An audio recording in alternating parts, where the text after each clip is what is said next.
Hindi ko siya maintindihan kasi.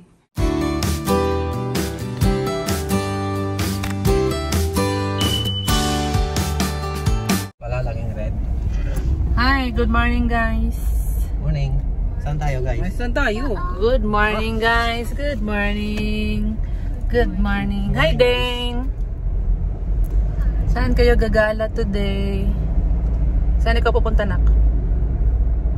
Saan ka pupunta? Anong saan ikaw pupunta? Saan ikaw pupunta, Dane? Ha? Saan ka pupunta? Saan ka daw pupunta? Anong sagot mo? Saan ka pupunta? Saan punta? To the moon. To the moon. Broom broom. Broom broom. Road trip. Quick quick. Hala. Tusok. Buyo. Saan? Quick quick eh. Tinutusok yung quick quick. Broom broom. Tawa tuloy si Dane. Ano ikaw, bebe? Ha? Dito tayo kakain guys sa sa Vista Mall. Ayan. Si Mami Lia nag-order ng pagkain namin. Gusto niya daw ng inasal. Kaya dito tayo kakain guys.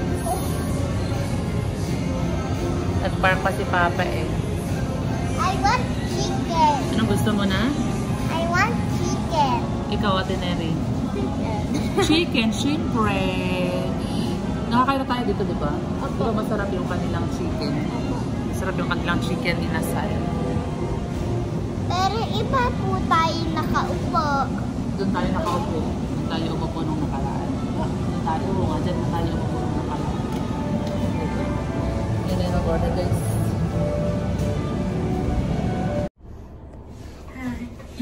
Naglaro sa elevator. Naglaro sa elevator, hindi pa pinindot, oh. Hindi pa nag-go. Natakot siya. Takot ka din. Naglaro sa elevator ang dalawang bata. Katuloy tayo?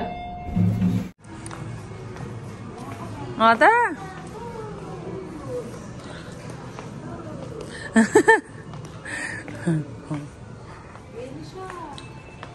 Open the door.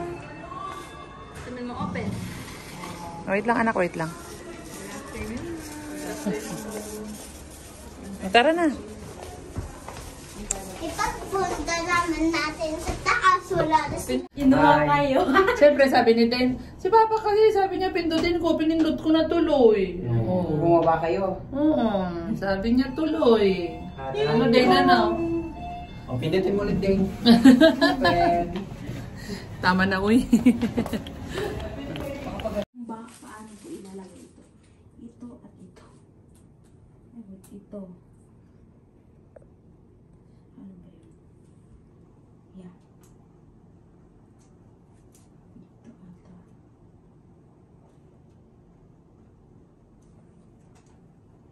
Hindi ko siya maintindihan kasi. Okay, find the area below. The area is 1.35 below Z. So, saan si Z? Saan si Z? Ito yung Z. Tama. Si Z is yung ito, yung middle. Ito si Z. So, yung area below and area above. So, area below Z is this, yung shinedan mo. Tapos, ang answer niya is okay, so ito yung answer niya. Below. Tapos, Area below Z is 0.4115. Okay. So, ngayon, paano mo yung question is, saan mo siya ilalagay sa? Dito po. Saan Dito. Po? Dito. Yung main, saan ko ba ilagay? O itong standard Z ata to? Di ba yung Z mo is ito? So, yung Z mo is here. Always. Pareho. So, Z is 0.4115, which is here. And then, above,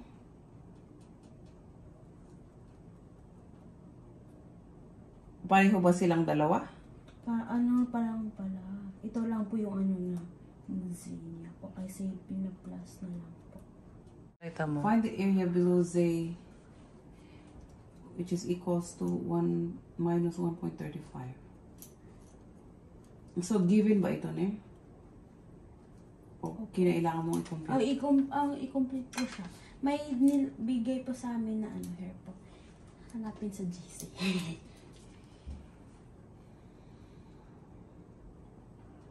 Ulyanin na ako dito, oh.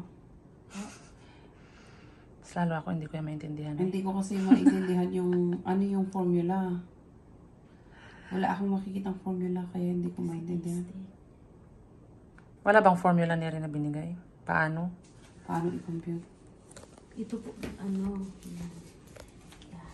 Ito, 1, Okay, let me see. 1, 3, 1.3 and 5. 0.5 is 4.4115. Ito, ito. So, yan yung standard niya. Opo. Which is equals to, yan ba yung Z or ano ba ang nire-represent ni Z? Ito. Okay, wait. Let me see. Let me see yung Ito ano. po.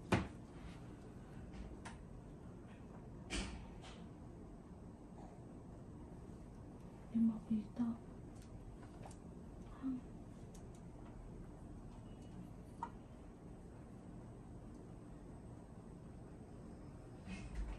Hindi makita. Ito po. 5.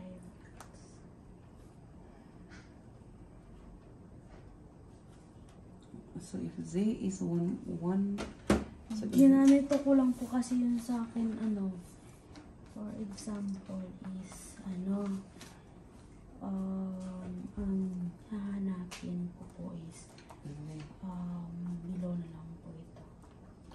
below, and then above yung kabila. Okay, bigyan mo po ako ng words, may point. Words number po. Parang ganito, para may, ano po. Meron ka kasing given na isa, di ba? Opo, ayun po. Parang yung kanina, yung pinakita mo sa chart kanina. Opo.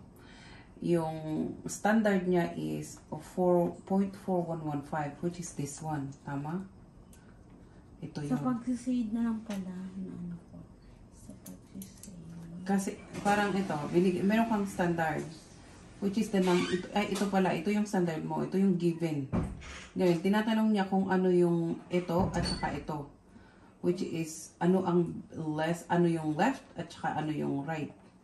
Yung left is below and the right is above kasi nga mas malawak siya. Tignan mo naman yung space.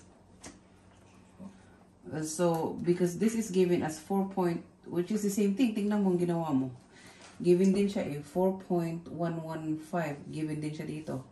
In here, ito given din dito sa number 3. Itong space na shinadan mo is still 4115. Tama? Pero paano mo kinuha yung bakit nagkaroon ng 4 na division itong curve mo sa number 2 and number 3? Ano po, apat? Diba kasi dito 3 lang tayo. So, is this side equivalent to this side? Parang ganito lang din po siya, tapos iniba ko lang po. So, pag ginanito mo na lang siya on this one, so this side is equals that. Pareho lang sila exactly. So, ibig sabihin, kung this is 4.4115, yung kabila niya is 4.4115 din. Pareho sila ng size. Ito po. Ano po yung tanong? Ito akin yung ballpen mo. Diba dito, yung ito, nahati lang siya, diba? Opo. Tapos, in example niya ito, this is 0.4115. Ngayon, dito sa baba, sinundan mo na rin siya sa right side. So, this is 4.115. Itong space na to sa kabila niya, are they the same exactly?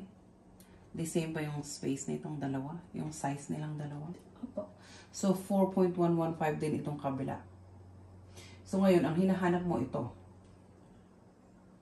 Dito naman. Which is naging 9115 yung ito. Ay, hindi po. Ito po lahat. Ito. Hinahanap po ito lahat. Itong sinigid siya.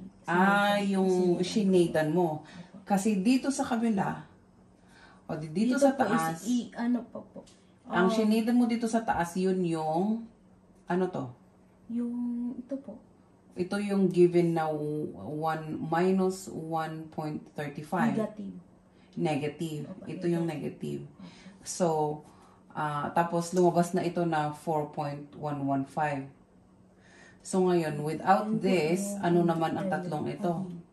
So, given na yan, ito 9.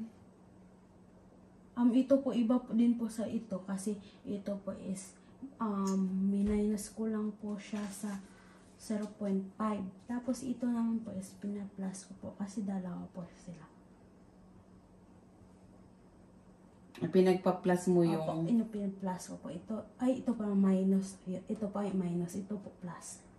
So, this is... Okay, here. Let me see. So, that's 411. Tapos, ito is negative 0.35. So, if you add them together, plus 0, ito. Ano to? 0.5 po. 0.5 plus 4,150.